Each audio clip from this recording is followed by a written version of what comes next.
Hey, what's up guys? John here. On this channel I talk about personal finance, real estate, business, and the economy. And there is no way that we can't talk about what's happening in New York.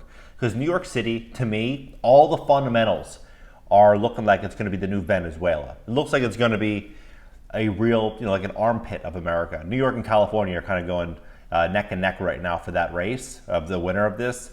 It looks like New York might take it, because what's happening in New York right now is sheerly insane. Like if I were to say this is going to happen a year and a half ago, 2 years ago, which I pretty much have on this channel, called to this day what's happening. But now it's ballooning because there's so many things I didn't see because I didn't know about it. First, what we're seeing is this false bottom in the real estate market. March, in April, May, everyone left New York City. Everyone was getting out of that city, right? They went to Connecticut, they went to Florida, they went to Texas. They went somewhere to buy a house because, cost of living is high in New York City. So they left and they went to a more tax-friendly state, maybe a state that agrees more with their beliefs, right? And so a lot of people left. Then after 6 months, everyone just started storming back to the city like, oh, the city is on sale. Rents were down 20-30% across the board. I can go back and get a nice place for less money. So everyone did. And then it bid the prices up so high where rents went through the roof and apartment sales and condos and co-ops all went through the roof. Record-breaking sales all came back, right? Everyone was like, okay, great, New York is back. It's never going away. But now there's so many things that are happening right now. For example, the district attorney is Soros funded, and basically crime is almost legal in New York. Theft and smash and grabs and all of these crimes are just getting out of control.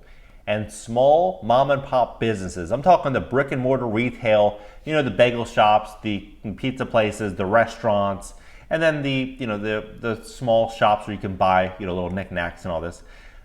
Crimes get out of control and their rents are now plummeting. They were going high and now those rental rates are really dropping. Well, people will say, well, that's a really good thing. That's a great thing that rental rates are dropping. This is what people are missing. When rents go down, property values go down. But this is all happening at the same exact time as this new CARES Act provision that just got exposed, this Deferred Prevention Act, where they don't have to disclose the mortgage status of their properties, right? So you could have commercial real estate with 5 out of 10 tenants not paying, and you wouldn't have any clue that it was behind on their bills. Well, now, and by the 60th day past January 1st, 2022, everyone is going to have to disclose it. Everyone, right? And New York is so prone to having really big protections for tenants across the board. They don't really care about the landlords, but the tenants, they really want to protect these tenants, right? So what's going to happen?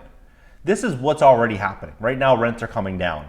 I believe that over the next month, what we're likely going to see is people giving away 6 months up front, a year up front. We'll do build outs for you. We'll do everything to get that tenant, right? And it's going to be only the opportunities, the ones that have significant equity and capital, that they simply can afford to do those things, right? But a lot of people, a lot of mom and pop landlords, and when they own 1 or 2 little strip centers, they're not going to be able to say, okay, I was barely making it before. I was incurring all those losses. Now all my future tenants, I'm going to offer them 6 months up front, a year up front. I'm going to drop the rent 20%. But this is what a lot of these big companies and what people are going to have to do to be able to obtain tenants, right? But then we look at the other side of the whole thing. The tenants, their shipping costs are out of control. If they want to get a container from China to New York, that might cost them $20,000. Whereas years before, it was $500 or $800 or $1,000. It was minimal, right? So their costs are going through the roof, and they have these smash and grabs that are happening everywhere. And this new district attorney is building out provisions to make it almost to incentivize crime and bad faith, right? So what I believe is going to happen is I think that these small businesses are already really struggling, and that rents have to really come down for it to make sense for them to even be in business. And I believe that this Deferred Prevention Act that's going to be coming into place is really going to expose the financial insecurity that is in New York City right now. And what I think is ultimately going to happen is that the people that cannot afford to drop their rents, they're either going to have to sell the property if they can, if they have to get equity in the property, or they're going to have to give it back to the bank.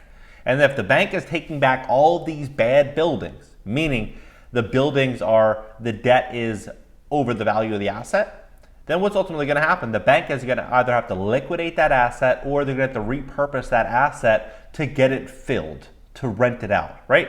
And when banks are underwriting these deals, they're going to have to say, okay, well, if it was 10 units before and every unit was renting for $2,000 and it's $20,000 a month in gross income, now with the market, maybe I can get $1,500, maybe I can get $1,200, right? And so they're repurposing, really reevaluating how much income could come from these assets, and they have to take a net loss to actually sell these properties. And the people that are actually going to buy these are going to buy them on a discount factor, basing all the uncertainty in the market. What if rents drop further, right? Even Sam Zell, he owns Equity Residential, Equity Office, one of the largest landlords in America. Even he is saying that retail is going to be in trouble and office is probably going to recover faster than retail.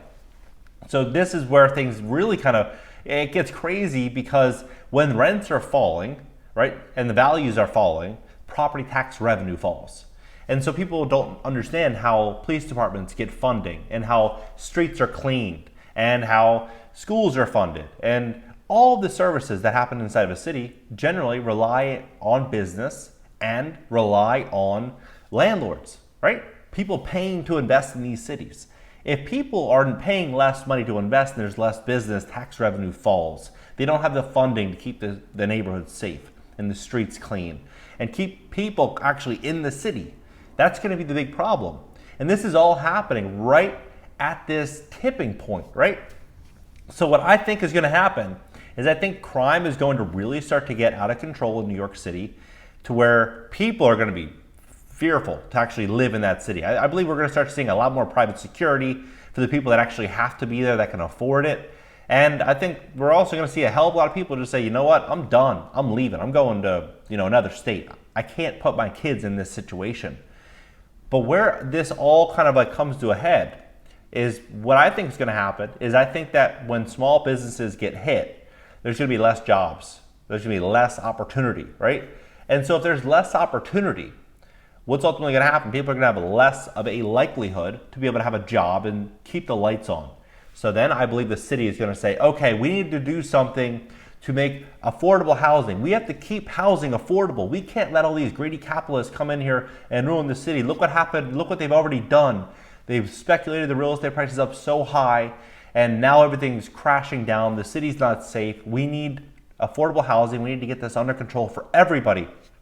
And they bring in all these new landlord-tenant laws, which make it almost, make it very challenging for traditional landlords to stay in business. I think a lot of landlords might say, you know what, revenues are kind of falling in the local neighborhoods. There's less of a desirability to own these assets, and it's getting harder for me to actually operate this building with all these new laws.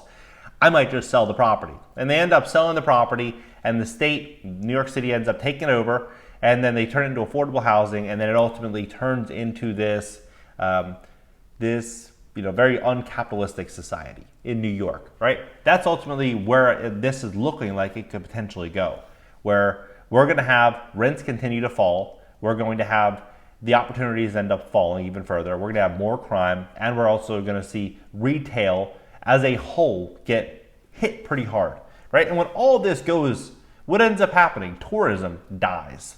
People don't want to go to a city where they need armed guards. I went on a cruise when I was maybe 10 or 12 years old, and it was like a Carnival cruise. When we stopped in Venezuela, they wouldn't even let us leave the little safe area. Everyone was covered with machine guns and all this, all the top security. That could be New York. If you put people in a position to where they can't provide for their family, to where they lose their livelihood, people have no idea what people would really be like in that type of environment. And that is the environment we're going in. When we have rents, in just retail rents, business rents plummet, we're going to see a lot of people that just can't hold on. They just won't be able to hold on to their assets. People don't realize, when you buy a property, if you buy, let's say, a multi-unit property, or better yet, a retail asset, and you're buying it based on a 4% cash flow, right? If rents drop at 15% or 16% or 20% or 40%, you're only profiting, your net income, your actual gains, if you were to pay all cash for that property, is 4% or 5%, right? If rents drop 20% or 30%, you do the math. You're bleeding out. You're bleeding out. And this is what's going to happen right now, and it's already happening. So the big question we have to ask ourselves is, how am I wrong?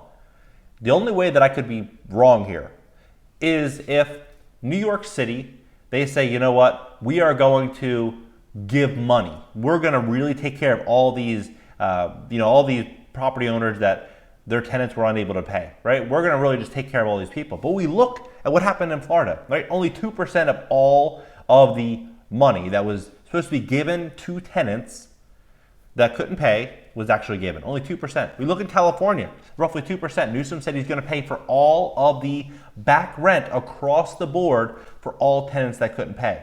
We look, and what are they doing now? They just bought 102 acres in Sacramento. They're building up all this affordable housing. We look at Reno, Nevada. Reno as well is doing the same thing. They're using hundreds of millions of dollars, right, to build up affordable housing. We look at New York. They're now putting $100 million towards affordable housing. And it's all the same money, right? It makes sense if the markets come down in these areas, values fall, and their money will give them more purchasing power to acquire hard, real assets. But the harder things get, the lower the values. And the lower the values, the more value for them to acquire, for anyone to acquire. Could be private equity firms, could be hedge funds, could be pools of capital, could be international monetary funds. It could be a variety of other pools of capital that come out to actually take advantage of this. But what I do believe happens is what's already kind of happening. So I'm very curious as to what you guys think. Do you think we're going to see crime continue to skyrocket? Do you think we're going to see retail rents come down and the desirability to be in New York City come down? And with all that, less tax revenue, less funding for police officers, a worse education for schools, street services pretty much done. All of the actual attractions and beauty in New York City get absorbed from it with the lack of tourism and the lack of property tax revenue and the lack of job opportunities. Drop your comments below. I'll catch you guys in the next video. And subscribe to my TikTok for very short form content, 30, 60-second content.